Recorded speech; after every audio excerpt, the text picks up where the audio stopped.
everybody. Welcome to the Hallmarkies podcast. And we're really excited today. We are going back in time. We're doing a bonus episode. Today, we are talking about our favorite time travel movies. There might even be some rom-coms mixed in there. And I'm film critic Grace Wagner. Terry's here. Hello. How was this fun for you to do?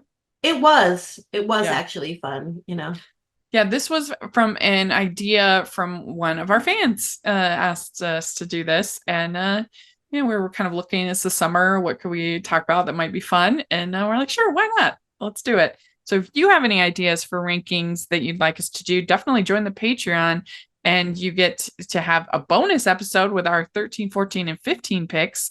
But also you can have access to us to suggest ideas and lists and rankings and be part of our patron group. And it's just super fun. So you should check that out. Part of watch alongs. But definitely join the Patreon and comment and suggest what you'd like us to talk about. Because I mean, in general, would you say you're a fan of time travel stories and TV and movies? Yes. Yeah. I think that if done right, they're a lot of fun. Sometimes they go sideways. Yeah. Yeah, I think sometimes, particularly in like franchises, like the Terminator franchise, for example, we'll talk a little bit about that coming up. But some of those entries, it's just like, stop, Yeah. stop.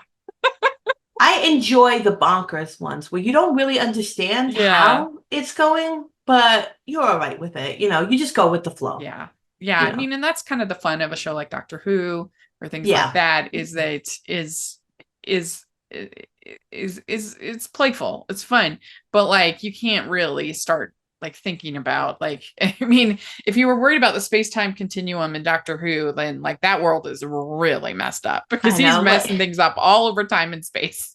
Sometimes the The butterfly simplicity. effect is all over there. Oh my, for real, especially after all these years. And Yeah, yeah. one of the rules is you're not supposed to meet yourself, and he's met himself several times over. Yeah, So, exactly. Well, what we also kind of differentiated is there's movies where characters go into an alternate reality of time. Like Christmas Carol, for instance, he goes back in time. He goes back to his past, but it's not like really going back in time. It's like it's shadows of the past, right? Or yes. shadows of the future. And so we didn't count anything like that. They're all like the character is literally going back in time or forward in time. Right. And we didn't put time loop movies on because they're just Yes, we repeating didn't. the same day. Right. Yeah. So we didn't include that either. And so that narrowed it down a little bit. But That helped. yeah, yeah. What is your number 12? I just went right through it and I said, this one was funny to me, but I put Hallmark's Rip in Time Oh yeah, yeah, yeah. because I mean, it's I so don't know, it's silly, funny. but like now I'm at a place like Rip Van Winkle's son who falls asleep in a cave and he wakes up on this organic farm that he's got to help save, with this single mom. And I thought it was something refreshing that Hallmark, did. And surprisingly, they have quite a few time travel movies. But They really I just thought it do. was funny. And like his reaction to the automatic doors, I love it. So what sorcery is this? Because there's a lot of times where people come from the past and they come from the future and they have nothing. Like it doesn't even like I know everybody likes that Christmas one that Hallmark did where he comes from the 1920s in the house. What is the name of that one? It has Ryan Pavey in it. Oh yeah. Yeah, Yeah, I that know, one but is his funny. reaction, like he doesn't even blink at computers, and he came from 1912 or something like that. And at least this guy was like real confused by modern stuff, and Yeah, that's and true. it's That's just true. it's like wait, Rip Van Winkle's son, and you're like, what's going on here? Yeah, And yeah. the grudge he had from his dad because he's like, you didn't fall asleep in no cave, you just abandoned us. I mean, it's so funny. Yeah. Well, and I'm glad we're talking about this now because it seems like the Summer Nights movies have sort of this whimsy in it Yes, that you which have I'm in a looking movie forward like to. Ribbon Time. Yeah. I'm really looking forward to that. There's magic and fantasy and it's just I like it. I like it that they're taking some risks with some of these movies. It's fun. All right. Well, my number 12 is a movie that I think is kind of a mess, but I do enjoy it, and it might be nostalgia, but I have Time Bandits at number 12. Mm. This little kid, he ends up going through time, and he meets all these crazy characters, and including Napoleon and Robin Hood, and it's the whole production design is really crazy. Yeah, The it is. story is kind of a mess, but like I don't know. I just think it's sort of a fun 80s oddity. Yeah, I mean, I thought about this one, but I haven't gone back to it much. It's not one that I revisit a lot, so I don't have Yeah. much of a memory of it. But It's I been a know bit that, since I saw it too, but yeah, and I know like Apple TV's got like a TV show now based on that, and I was like, what? What's going on here? yeah, is there enough nostalgia with Time Bandits? I don't know. I guess they're gonna Uh, try. I don't even know if it's like follows anything from the movie, but hmm. it's interesting. It's Yeah. interesting that that would be something that people are trying to nostalgia grab, but Yeah. I mean, the ending is crazy I with his parents. Uh, but what do you have at 11? have another TV movie, and it's Uh-huh. from 1979, and it's The Two Worlds of Jeannie Logan, and it Yeah. stars Lindsay Wagner, at the height of her Bionic Woman fame, Uh-huh. Mark Singer, Linda Gray from I've Dallas. never heard of this one I know till this you one's mentioned based on it. a yeah, I know this one's based. I actually own this on Blu-ray. It's bonkers, but I somehow love it. What's it And called again? The Two Worlds of Jeannie Logan. I've never read the book, but I got to get my hands on. I think the book is titled something else though. But Mm, basically, this married couple, husband's a cheater, you know, and they are trying to repair their marriage. She's trying to give him a second chance. They buy an old Victorian house, and she loves all things Victorian. And in the attic, she finds it like an authentic dress. She's super excited. It's almost a near perfect perfection, but she gets it fixed, and she's gonna magically it fits her. She decides, what are you gonna do when you find an old dress? You put it on, right? Like it's not gonna tear apart and break, right? Fragile or nothing in it. And she gets dizzy and faints, and she wakes up in the attic of the house, and she hears a man scream out Penelope, and she freaks out. She closes her eyes and she wakes back up.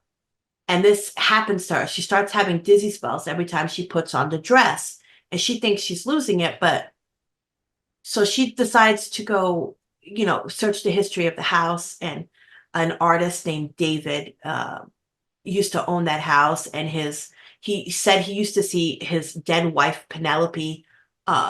She would appear to him, and he died under mysterious circumstances, and she sees a portrait of his wife, and it's her wearing that dress. And she's like, I'm time traveling. She tries to tell her husband this, but her husband's like, you're just crazy. Like he's a cheater, there's not much redemption for him. So she keeps traveling back in time, and of course she's going to fall in love with the artist dude, and she finds out that the portrait he painted is not of his wife, it's of her, but she just looks very similar to the wife who died. But back in the past, his sister-in-law is super angry that he's fallen in love with her because she loves him. uh, And she gets information. In the future, she talks to this old lady who lived during that time period, and I'm like, I'm trying to do the math to see if they'd still be alive, but that was like, this was yeah. 1979, so maybe, let me not be nitpicky. That's a lot going on there. This is a Yeah. lot going on, and I'm rambling. And this is not even the half of it, Rachel. But Oh she gets wow. some I'm information, yeah, excited to through see this it. lady. Yeah, this lady who lived back then gives her some Uh, information. She's like, I got to go back to save this guy's life who I've fallen in love with. But cheater hubby over there is like, you crazy, and he tries to stop her, and she locks herself in the attic, and she does save David, but she gets shot. Spoilers, people. And so when the husband breaks down the door, he finds his dead wife. His wife is dead, and he cries, and he's like, oh. And the movie ends, he's packing up the house, he's moving. He's like, oh, my crazy wife, she died from whatever, from this illness. And then he starts finding paintings from this painter. And it's the best revenge ever, Rachel. it's just pictures of his wife, like portraits of his wife living her best life, with children and being happy in the past. And he's like, "Oh no, my wife was telling the truth." And it's like, what a great like zinger of a moment. Hey, cheater, this is what you get. Like she moved on.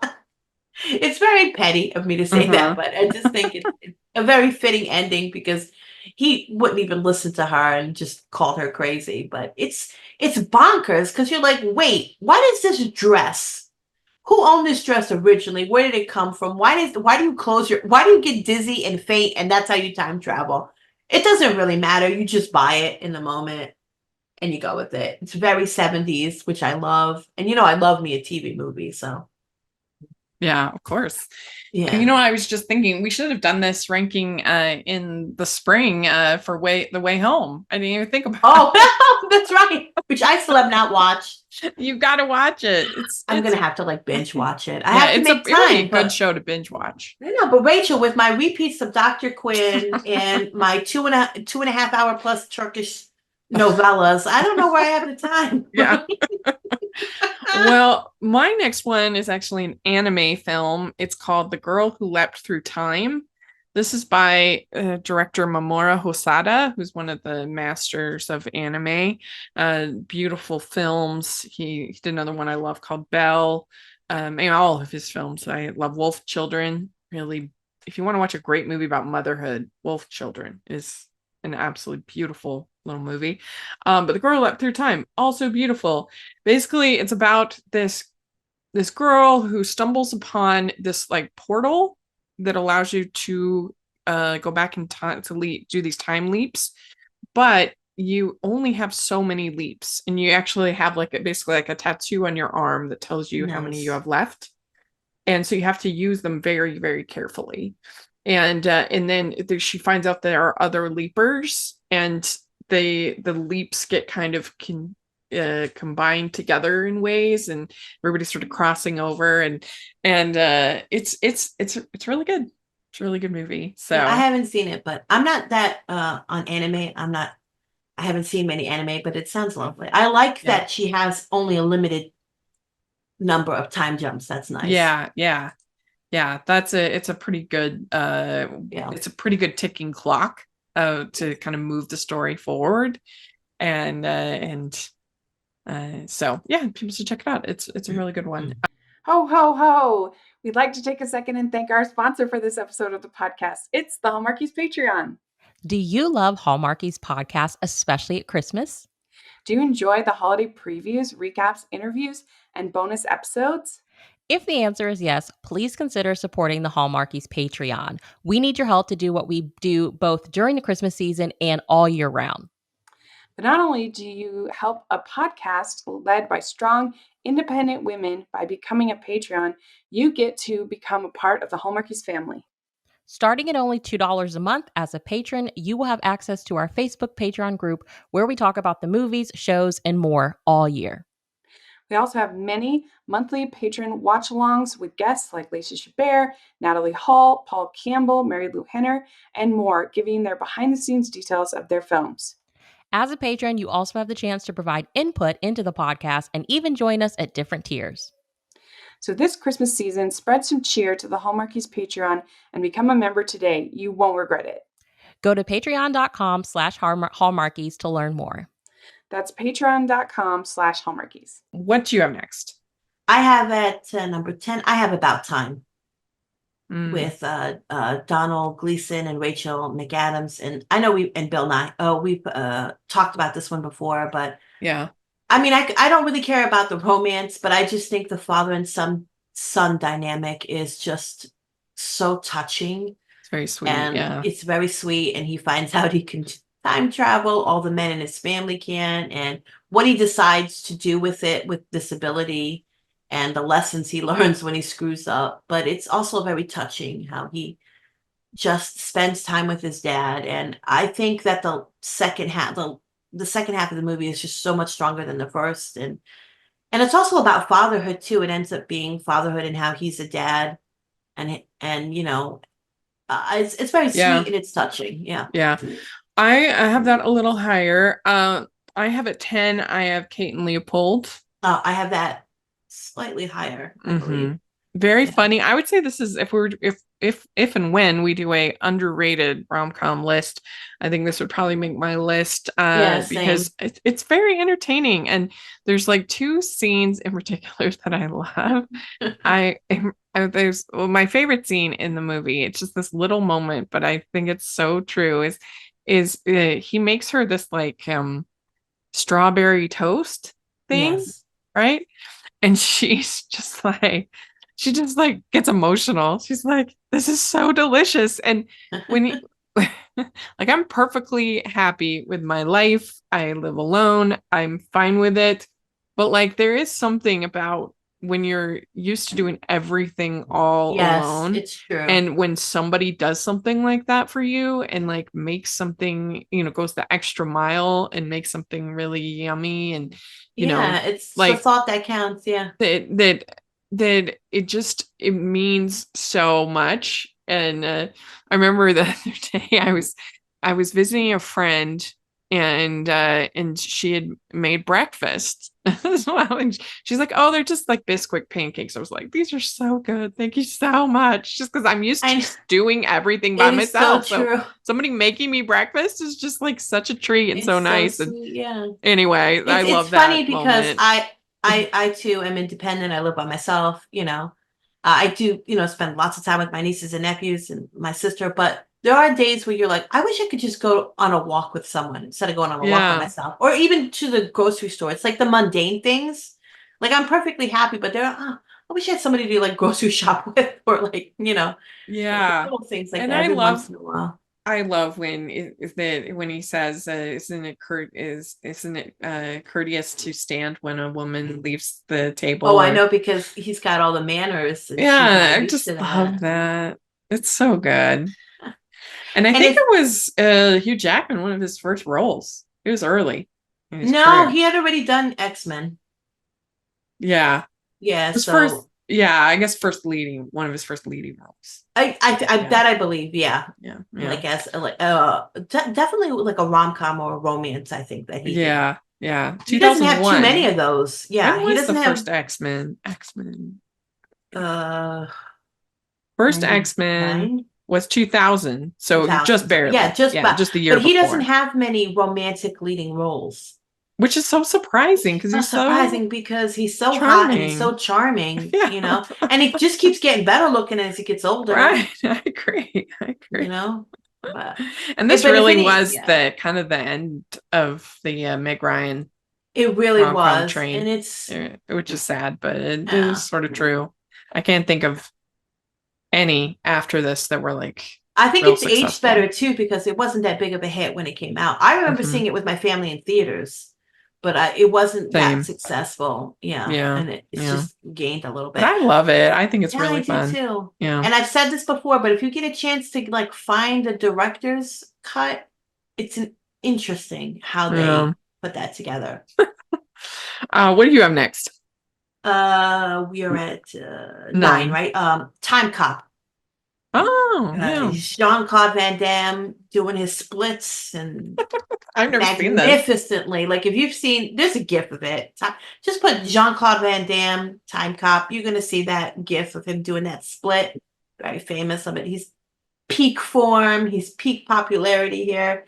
My sister loved Jean-Claude Van Damme. So whenever a new Jean-Claude Van Damme movie, came out, we went to go see this. And Yeah, we I've never laughed seen so it. hard at this movie. This theater was empty, Rachel, basically. And it was my sister, myself, and one of her ex-boyfriend at the time.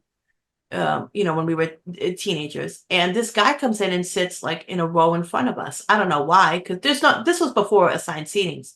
And we were laughing so hard, he turned around and shushed us and moved seats. And I was like, why are you sitting so close to the theater? This theater's empty. But this movie is bizarre. He is a time cop. Criminals are traveling in time, messing things up, and his job is to make sure that the timeline stays correct. But a crooked politician kills his wife, and he's got to go back and solve all that stuff. So there's a lot of going back to the 20s, going to the future, future. And listen, Jean-Claude was this is peak Jean-Claude. Like he's in, great physique. So enjoy the crazy ride. It's not great, but get some eye Well, candy. Your eyes will thank you for it. yeah. My number 9 is Where I Have Somewhere in Time.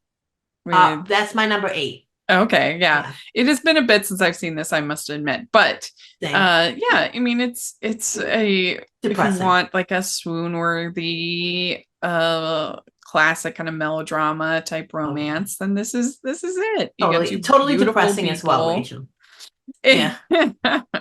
I think that's why it's lower on my list, because I'm like, dang, this is depressing. Yeah.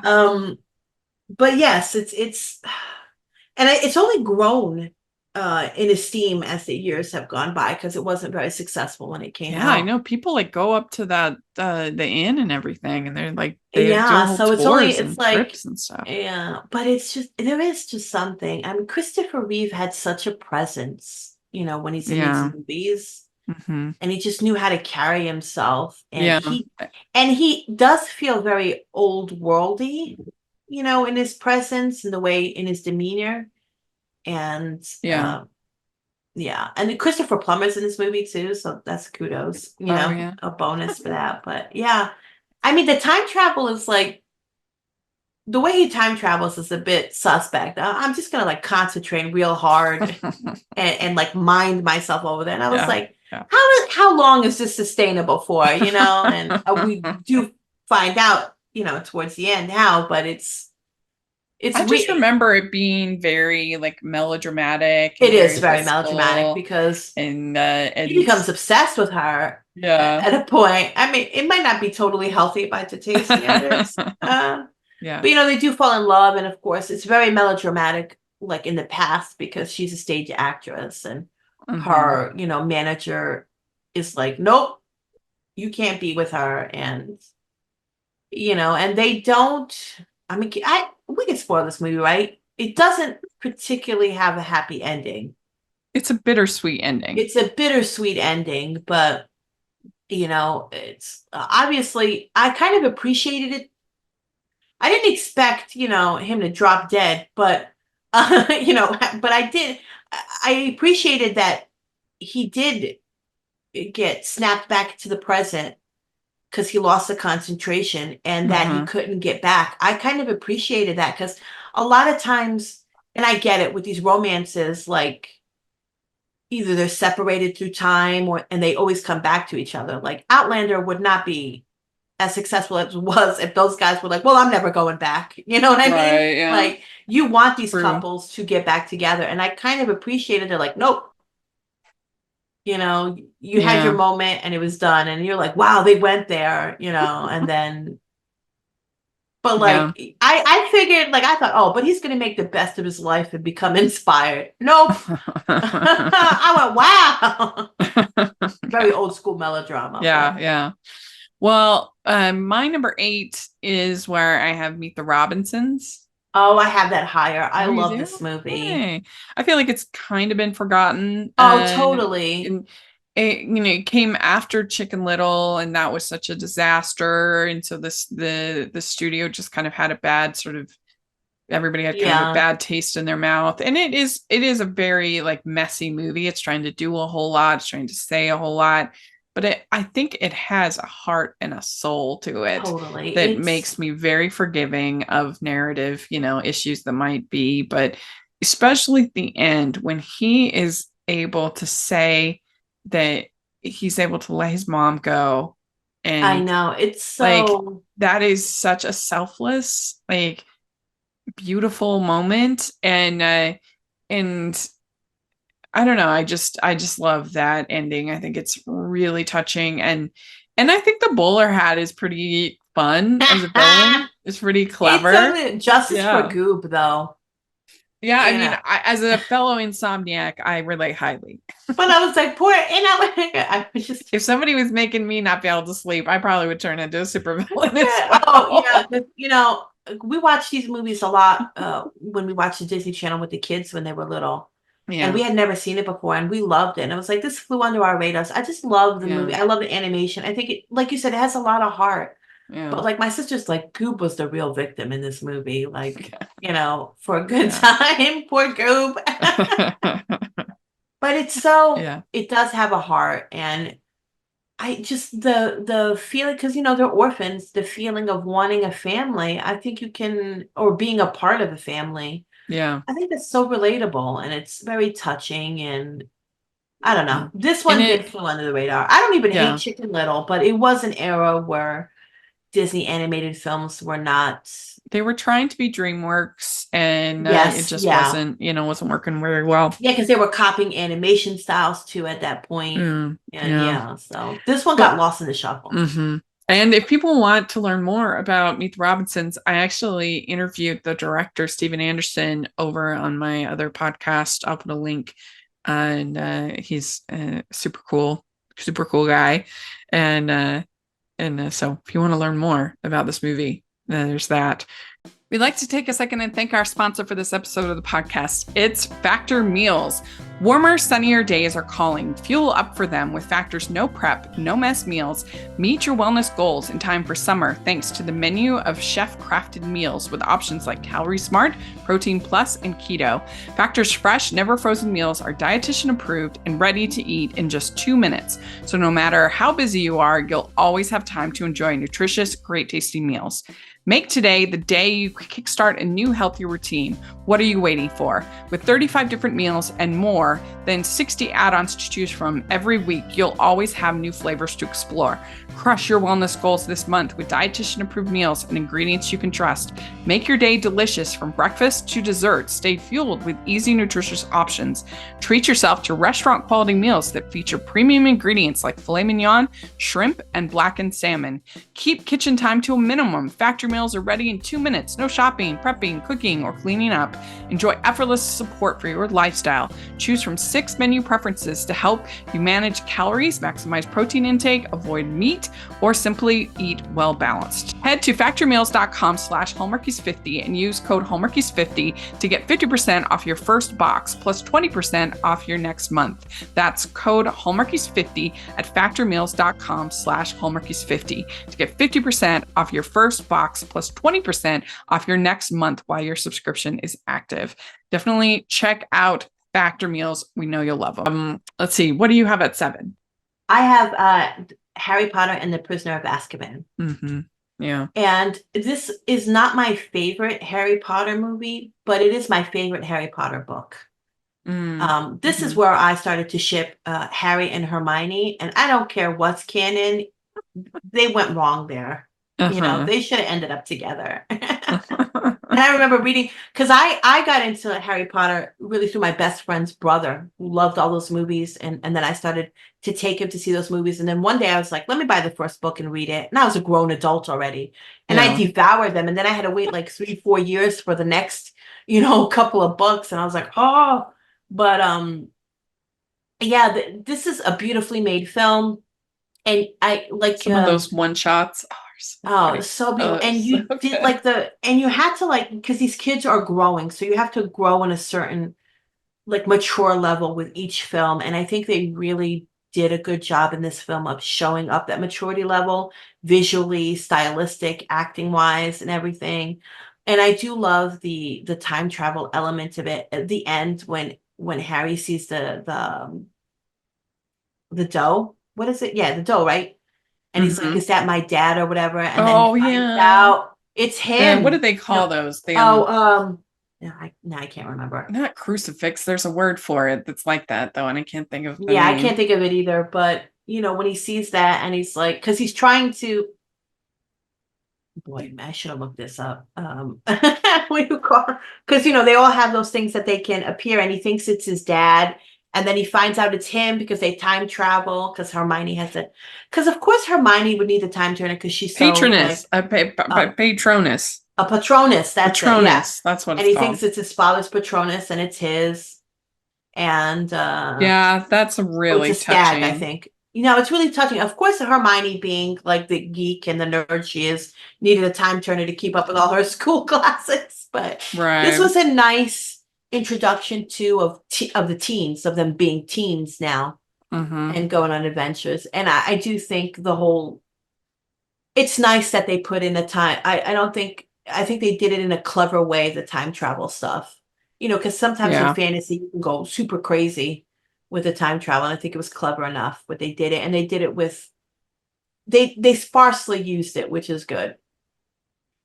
Yeah. Number 7 for me is Bill and Ted's Excellent Adventure. And it's a lot of fun. It's silly. You get to meet all these characters, Socrates and things like that. Uh, and Napoleon. yeah, they have a nice dynamic kind of reason in Alex Winter Yeah. as Bill and Ted. And yeah, they can meet Napoleon and They it's lose him at the mall. You yeah. know, they gotta time travel so they could pass history class because apparently that's very important because the father is Yeah. going to ship them off to military school and they won't create music that changes the future. Yeah, I And mean, George Carlin is very funny as Rufus in this one. yes, yeah, yeah. And Keanu Reeves, I mean, he is great at picking franchises, that's for sure. Totally, because this is an era of Keanu Reeves that younger fans who probably watched John Wick, John Wick, and what's the other one he did? Matrix. The Matrix. I can't believe I forgot that one. Like they wouldn't like this is pre all that. This is an era of like Keanu Reeves they might not be familiar with. Yeah, And the silly, it is interesting. funny. Yeah, it's this whoa, you know, days or whatever.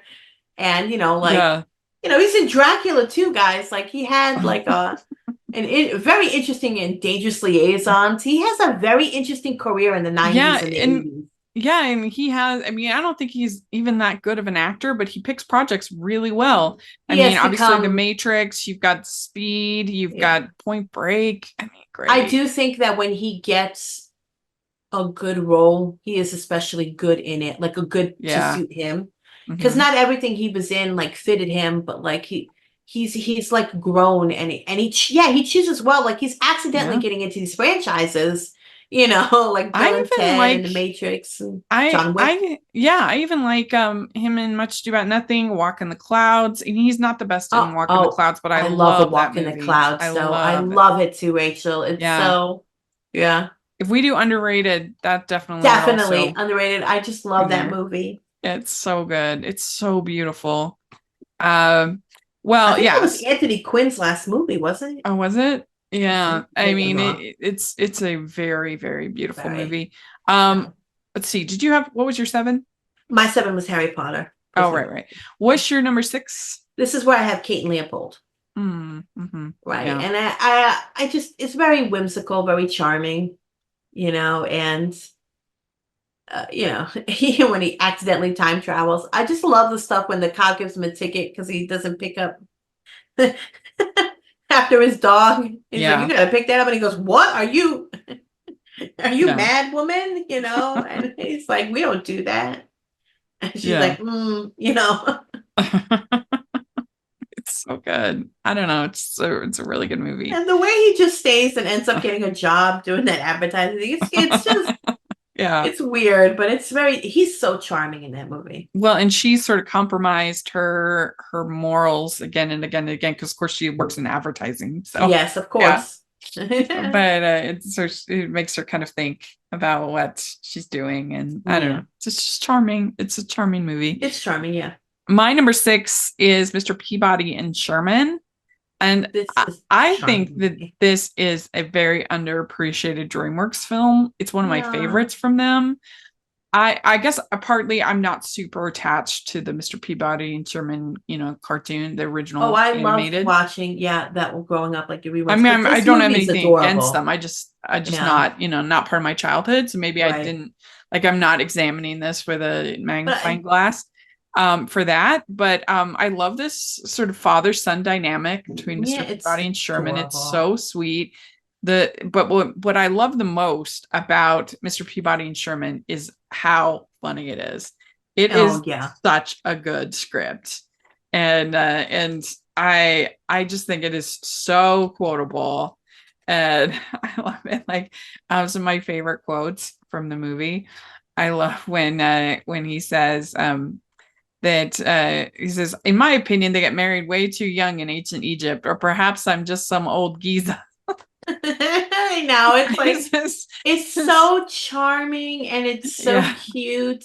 And as someone who liked the original cartoons, I really did like this too.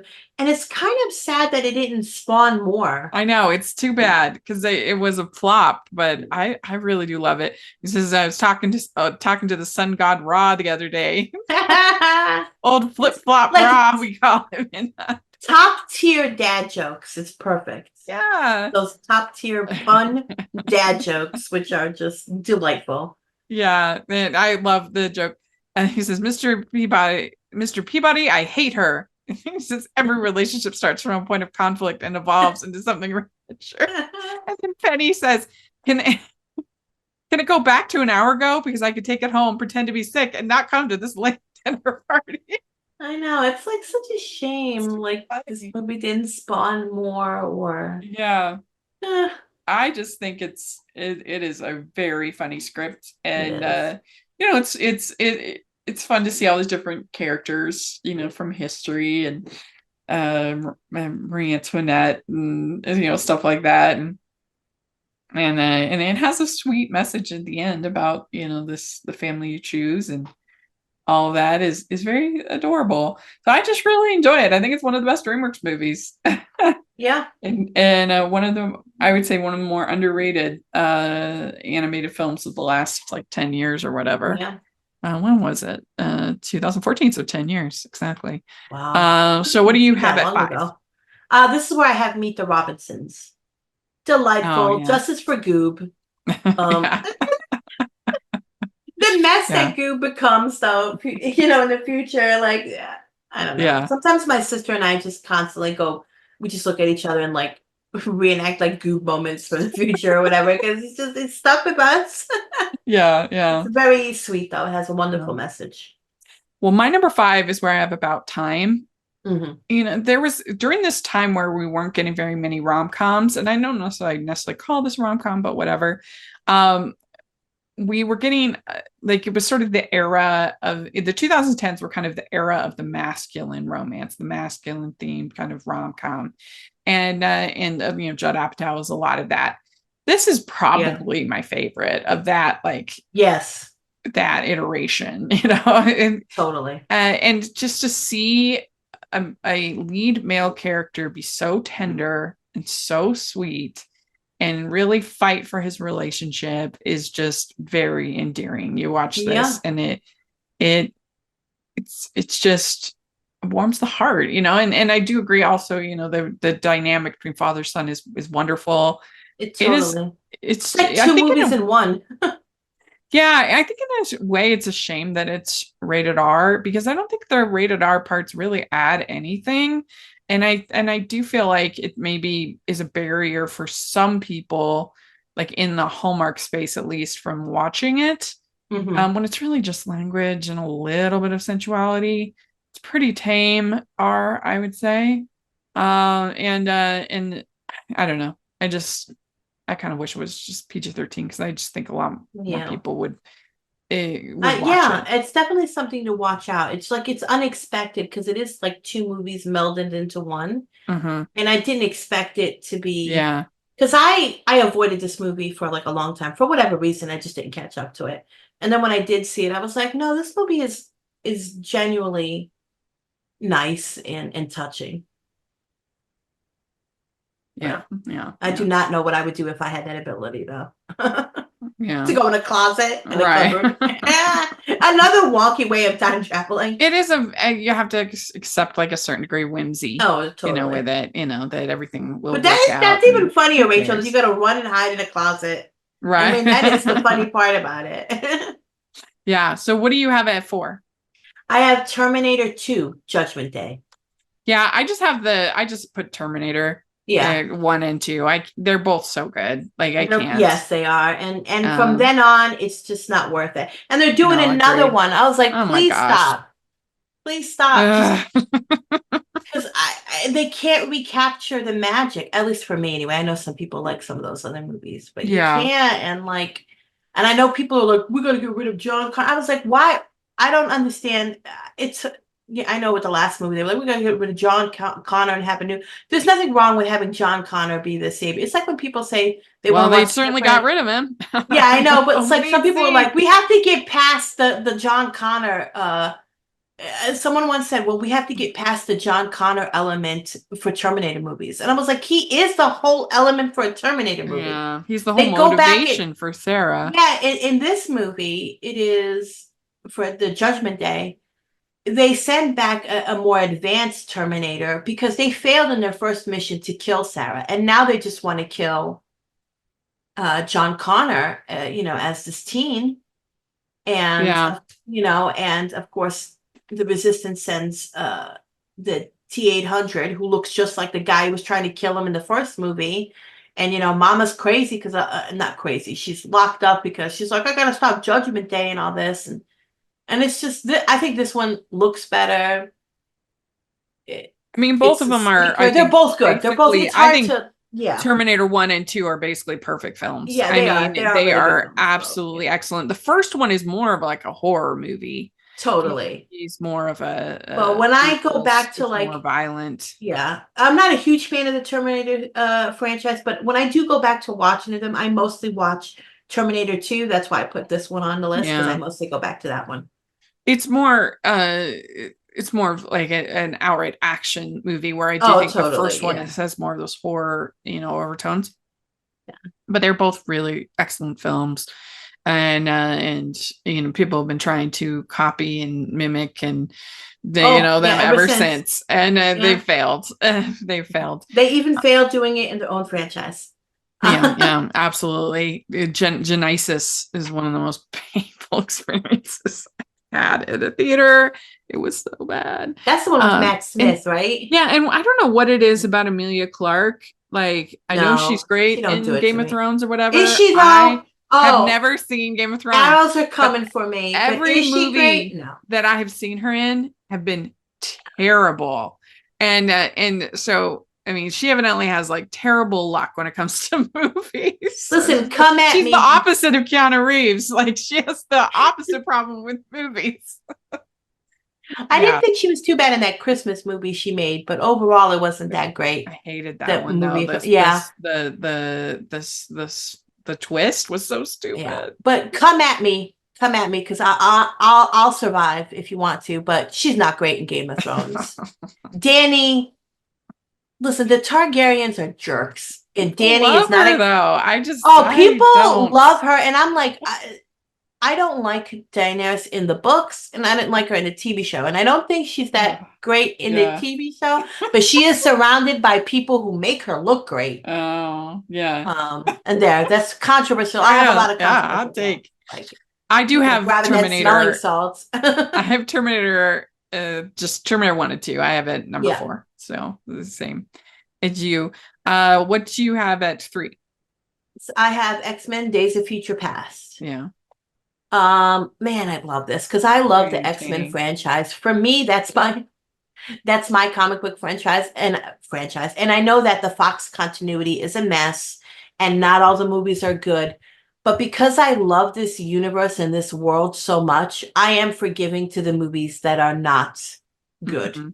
Yeah. I own all of them. They're like my precious. I'm Gollum over here. Even Wolverine Origins. There are elements in that movie that I forgive. Mostly Hugh Jackman's like delivering it, but like, it's that one was. I'm an apologist for that. Not too much, but it was an uneven franchise, but they did take like some risks and had some interesting casting, and there are some great moments though. Yeah, I mean, no question, because he's got to go back in time to stop Mystique, from messing it up and bringing the Sentinels on. Yeah, and it's just fun to see all the characters in Days of Future Past and bringing back the OG cast, all combined is fun. All combined is, and there's a great scene with Quicksilver when they're breaking Magneto out of jail. Yeah, and I just think that it's fun. They got the perfect actors in James Stewart and Patrick Stewart and James James Stewart. McAvoy. Yeah. You can Yeah. find him. I Yeah. can. And Michael Fassbender and Ian Yeah. McKellen, like great versions of Charles and Eric, Professor Xavier and Mm-hmm. Magneto. And like they brought gravitas to that. But this is a fun sci-fi-ish, comic bookish Yeah. time travel movie. We'd like to take a second and thank our sponsor for this episode of the podcast. It's Rachel Fordham and her new novel, Beyond Ivy Walls. Looking to escape into a world of romance and history? Pick up a Rachel Fordham novel today. These heartwarming tales whisk you away to simpler times. They're full of heart and always end with a sigh-worthy happily ever after. Pick up her latest, Beyond Ivy Walls, and discover why readers are always hungry for more. Beyond Ivy Walls, in Iowa, 1903, all of Monticello believes Otis Taylor has been away fostering his musical genius, but the truth is that his father exiled him long ago, rejecting Otis's appearance and the scars that came with it. Now that he is the last living Taylor, Otis has covertly returned to settle his family's affair and rid himself of his past for good. At 23 years old, Sadie West left her family farm and found employment at the Hogue Feather Duster Factory.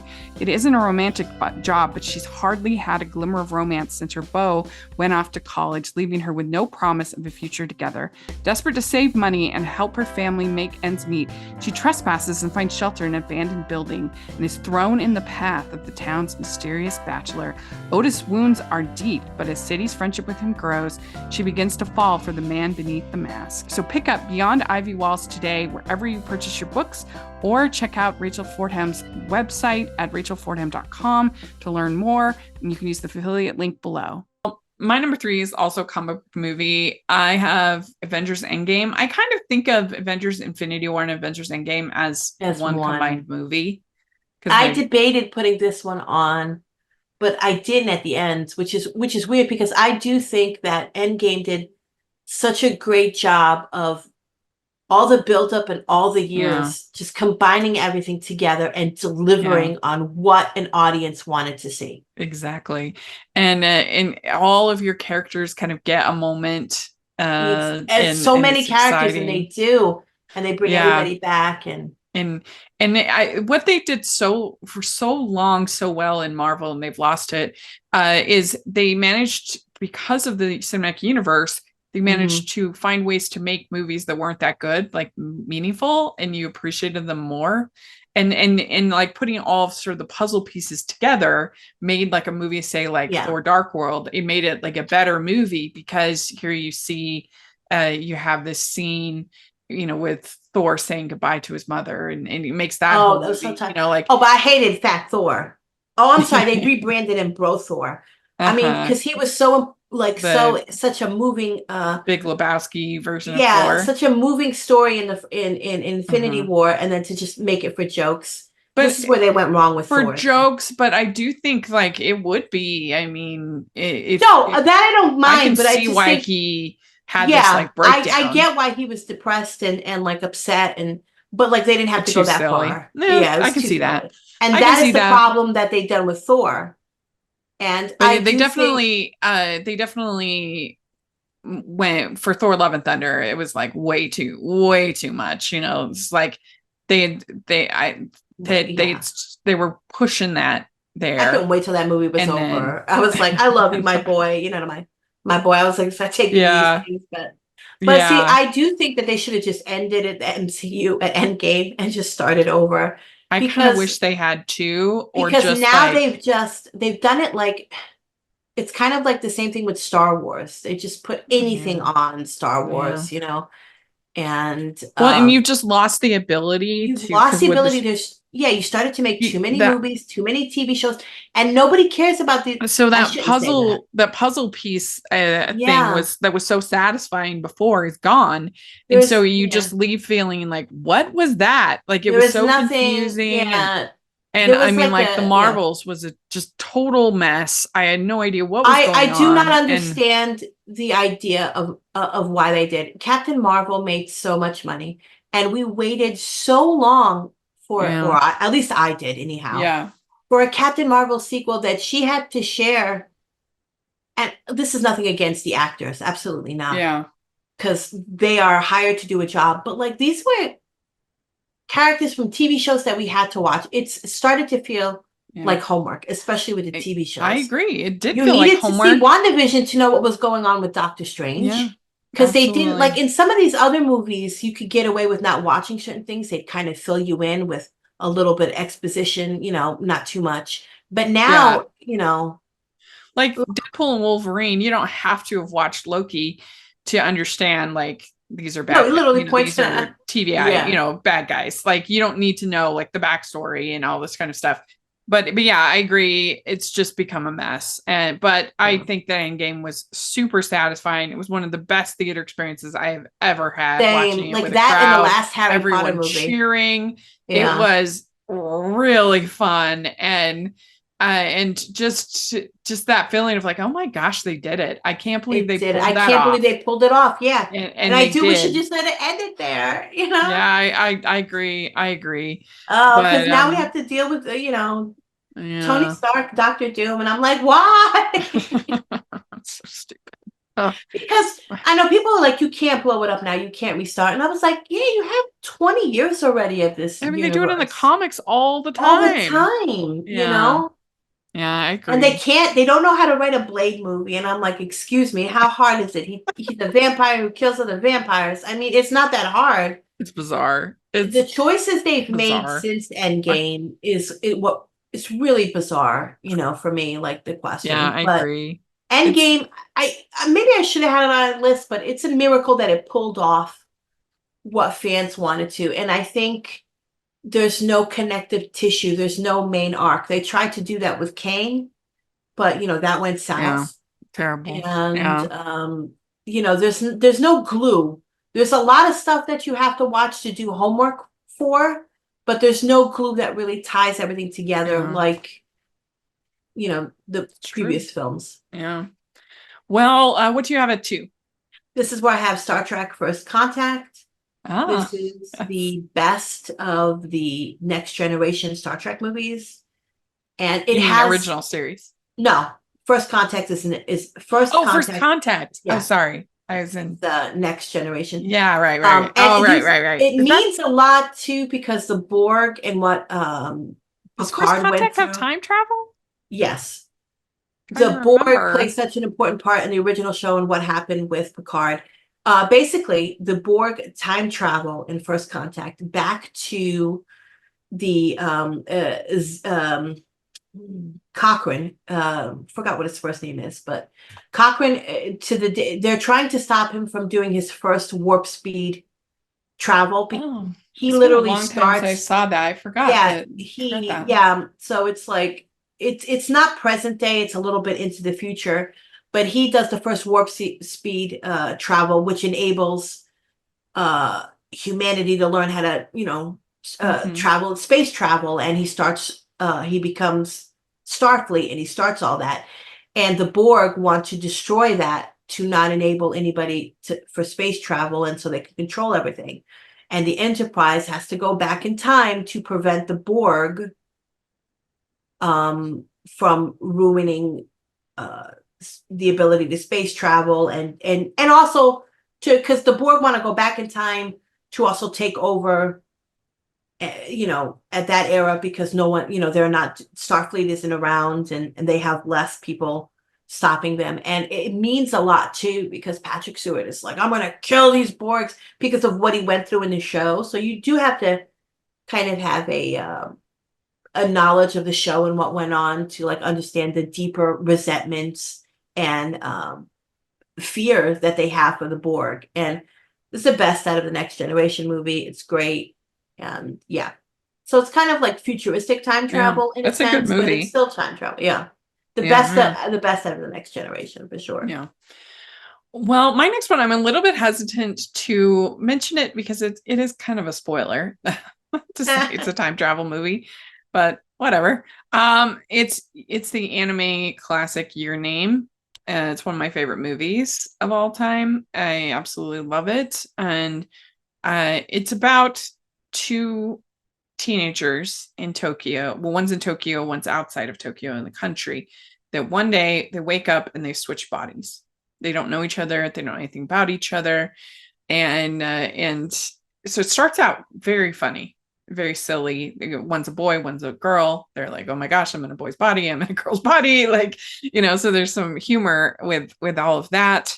But again, I don't want to spoil it. But just things happen in the plot, and that them interacting with each other, and you just have to watch it. Trust me, it's really good.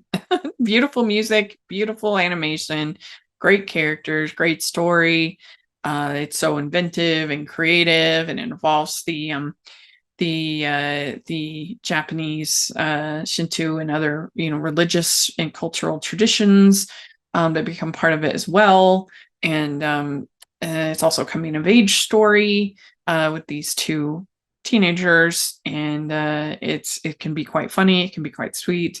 It's just a great movie. Everybody should watch it.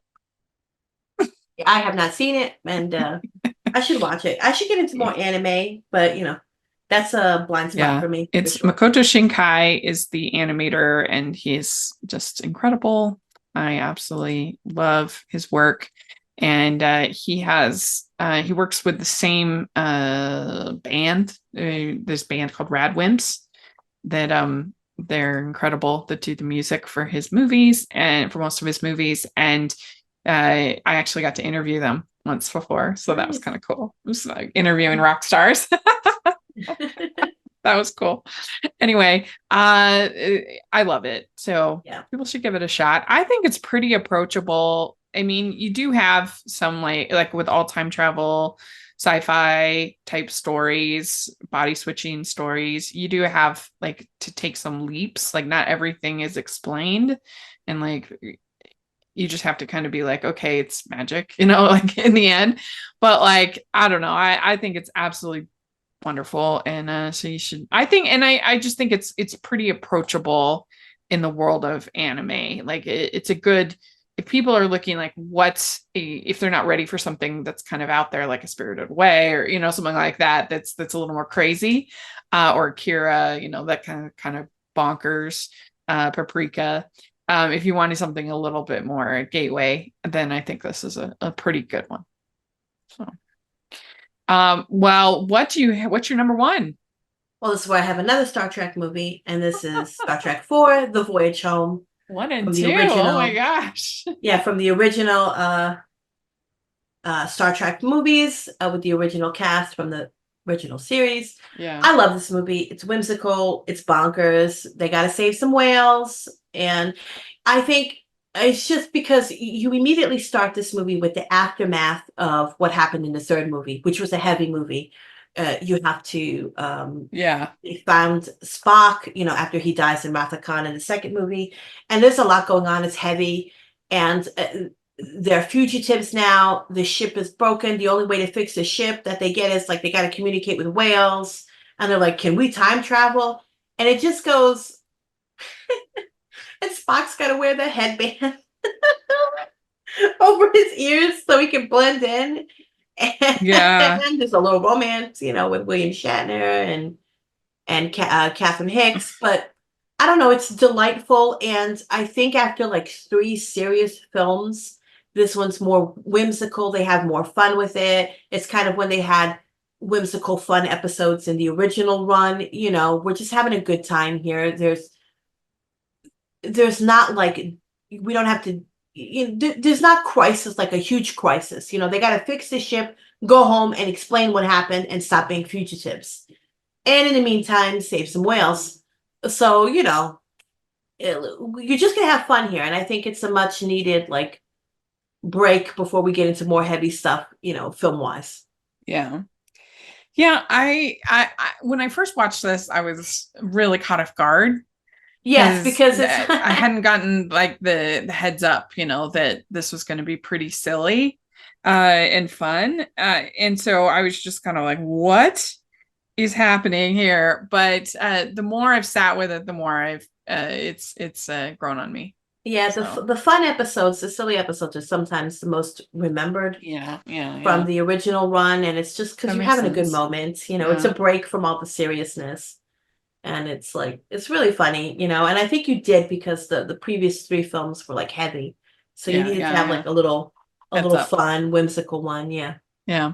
Well, my number one is I think maybe the finest blockbuster ever made, it or Jurassic Park, for my money at least, is Back to the Future. I think it's absolutely like perfectly crafted film. I love the whole idea of him coming to understand his parents as real, like flesh and blood Yeah. people, who and I mean, he's literally seeing them, in real life and helping them get back together. And it has such an effective ticking clock to the story, because that photo is erasing. Things are, and he's got to get this done before there's that lightning strike, is his one kind of chance to get back. And it's, I know, I just think it's so well edited and so well done to just get you to that spot, where he gets home, and it's so entertaining. And yeah, I love it. Yeah, this is a franchise that is not beloved to me. I know Uh-huh. some people are like, what? Yeah, I mean, I am shocked that it didn't make I it have on seen your them list. all. I've seen them all, and it's just like, yeah, they're all right. Like my nephew one time goes, TT, you never introduced me to like Back to the Future. I mean, I think And I was that like, the oh, because I'm sequels not a are- fan of it. He was a gasp. I think the sequels are a lot weaker than this first one. True. I think the first one does stand out the best. And I think I should eventually revisit these movies to see how I feel about it. Yeah. But I don't hold them as near and dear as other people do. Mm-hmm. You know. The second, I mean, I enjoy all three. I like them all, but the second one I think is needlessly dour. Yes. I mean, it's just pretty grim and unpleasant for lots of it. And but I do, and yeah. And the third one is fun because I like westerns, so it has that, you know. The third one is like a fun romp, it's enjoyable. Yeah. But the first one, I don't know, I just think it's so well crafted as far as him going back, him getting to know his parents in this way, and I just love the story. I think it is very entertaining. But yeah, we all have those. And I have tons of comedies from the 80s that I don't jive with. Oh, totally, yeah. I mean, it's like we could have a whole episode of Rachel's unpopular 80s opinions. So but there we go. It's subjective. Yeah. And so the one thing I will say is bless Zemeckis for him refusing to sell any rights and everybody involved with that. So they never remake this movie while he's alive, because you know that if they could, they would have. Yeah, I mean, for sure. You know that they're dying to like remake this movie. I mean, it's too bad that he spent his time making horrible Pinocchio movies, but at least he gave us that.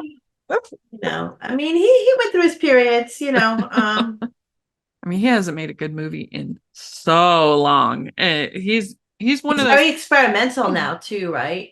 Well, I don't know. So I am more forgiving. I mean, he did the Polar Express, correct? Yeah, I mean, he had his. I am more forgiving capture. of the Polar. I didn't know. I agree. He had his motion capture phase with Christmas Carol and Polar Express. I did not know that people hated the Polar Express that much, and then when I found that, I was like, "What?" Because I think the Polar Express. It was that one Christmas where none of us were feeling the holiday. It was just, and we went to the movies and we were like, let's just watch the Polar Express. And that movie brought us back into the holiday spirit. Yeah. Where we were let's put up a tree, let's decorate. It just changes. And I think that's why it means more to me. It just made me happy. I agree. I mean, I enjoyed it too, but he had such a run. He has. It has been so. I mean, quite interesting. Between Back to the Future, Death Becomes Her, Who Framed Roger Rabbit, Romancing the Stone. Romancing Stone. You don't like Who Framed Roger Rabbit? No. Who's Framing Roger Rabbit? I don't love as much as everybody else does. I'm not really. It's not. I mean, as an animation fan, it's just I mean, it's great in that aspect. It's just But still, I mean, that was such a run. Such a run, films, and even I like Forrest Gump. I know a lot of people don't, but it's weird. I've always liked Forrest Gump. Too. Yeah, but man, lately, it's been. I'm curious to see with this new film and the experiment he does with this. It's the one setting, like the one frame. Mm-hmm. So I'm curious to see how that works out because, let's see. I mean, the age, the kind of. I just think there's this whole crop of 80s directors that have really struggled in the digital age. You've got your Chris Columbus, you've got your Robert Zemeckis, you've got your, this Tim Burton, certainly. I think for sure that. I think Zemeckis just decided to just do what he wanted to do and experiment. I think more than struggling. He's become more experimental and they have not been winners, with his way of telling it. But I mean, there's hopes maybe Beetlejuice too, maybe brings Tim Burton back. Maybe. Well, there we go. They all want to time travel and go back. Oh, they should have Beetlejuice when they were making good movies. Can you imagine Beetlejuice time traveling? Hey, they should have done that. There we go. Well, I asked on Twitter what people thought and their favorites. And I have Wizard Widget says The Time Machine, Star Trek 4, Voyage Home, Back to the Future 1 and 2, Bill and Ted's Excellent Adventure in Idiocracy. Oh, yeah. I forgot about Kirsty Pierce says Timeline, A Kid in King Arthur's Court, About Time, and Back to the Future. Lori Guevara says Somewhere in Time and a Connecticut Yankee in King Arthur's Court.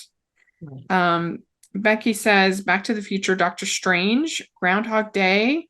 She says, does this one count as time travels? We didn't count that, but yeah.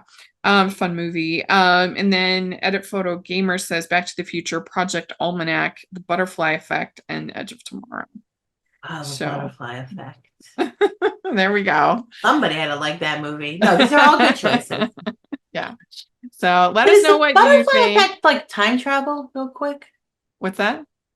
Is the Butterfly Effect time travel or is it? I've never seen it. Isn't that a time loop? It's not necessarily a time loop, but it deals with time. I don't know if it fits exactly in the time travel. It's time something, but it does deal with time stuff. Yeah, there we go. Well, let us know what you think, what you would pick, what you think of our picks. We'd love to hear that in the comment section or on Twitter. And Terry, where can people find you? At Twitter, rambling, like I do here. At Flurry Heaven, right? Yes. Oh my gosh. I completely at Twitter, like that was it. Yes, at Flurry Heaven. I apologize. And you can find me at Rachel's Reviews, all of our social media, iTunes, YouTube, and on Rotten Tomatoes. And you can make sure to follow us at Hallmarkies Pod and Hallmarkies Podcast, all of our social media. And if you are listening on iTunes, please leave your ratings and reviews. That really, really, really helps us a lot. And if you are listening on YouTube, please give the video a thumbs up, subscribe to the channel. Appreciate that so much. We also have our Patreon group, which is the biggest way you can support us, and a merch store. Check that out. And thanks so much, everybody. We'll talk to you later. Bye. Bye.